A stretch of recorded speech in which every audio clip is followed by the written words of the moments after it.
Di dalam konstitusi Republik Indonesia, yaitu Undang-Undang Dasar 1945, Berikut adalah biografi role model tokoh nasional yang diambil oleh kelompok kami, yaitu Prof. Dr.H. Muhammad Mahfud Mahmudin, lebih dikenal sebagai Mahfud MD. Profil singkat dan latar belakang pribadi. Nama Muhammad Mahfud, kemudian menambahkan MD dari nama ayahnya Mahmudin. Tanggal lahir 13 Mei 1957. Tempat lahir Desa Omben, Sempang, Madura, Jawa Timur. Keluarga, anak keempat dari 7 bersaudara, Putra Mahmudin dan Ibunda Siti Khadijah. Pendidikan dan karir akademis, yaitu belajar di sekolah dasar negeri dan madrasah diniyah, serta pesantren Somberlaga atau Somberlaga Islamic Boarding School saat kecil. Lulus sarjana hukum dari Universitas Islam Indonesia, Yogyakarta pada 1983. Meraih gelar Master Ilmu Politik atau Sosial dan Doktor Hukum Tata Negara atau Konstitusi dari Universitas Gadjah Mada. Kehidupan pribadi dari role model Mahfud MD, yaitu ia memiliki 1 istri dan 3 anak. Istri beliau bernama Zaizatun Nihayati, alumni Fakultas Hukum Universitas Islam Indonesia, pernah bekerja sebagai guru. Beliau menikah pada 2 Oktober 1982.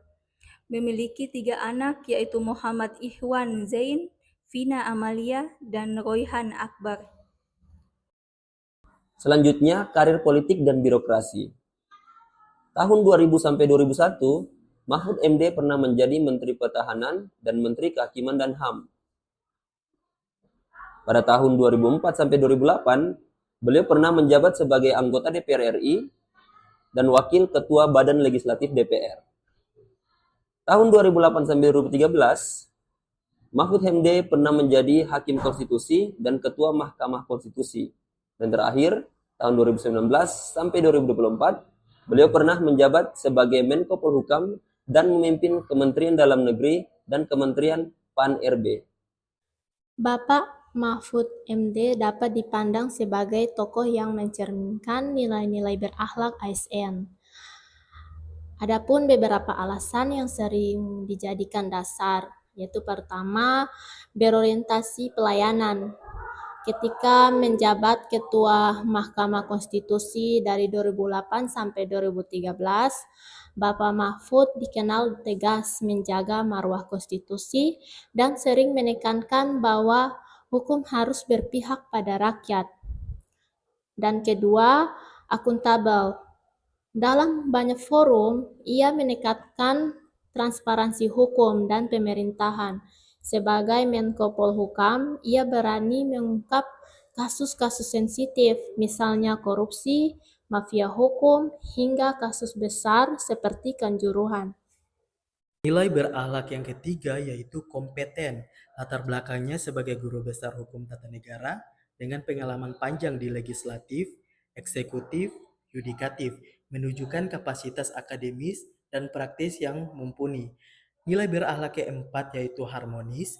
Meski sering mengkritik, Mahfud tetap menjaga sikap santun, menghargai perbedaan pandangan, dan punya hubungan baik dengan banyak kalangan baik politik, akademis, maupun tokoh agama.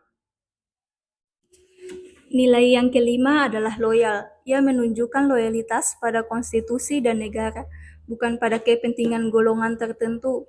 Beberapa kali ia menolak tekanan politik yang bisa melemahkan independensi hukum. Nilai yang keenam adalah adaptif. Mahfud mampu menyesuaikan diri dalam berbagai posisi, akademisi, hakim, mahkamah konstitusi, menteri, hingga calon wakil presiden. Di setiap posisi, ia cepat beradaptasi dengan tantangan zaman. Nilai berakhlak yang terakhir adalah kolaboratif. Mahfud MD sering terlibat dalam forum lintas kementerian, ormas, hingga perguruan tinggi.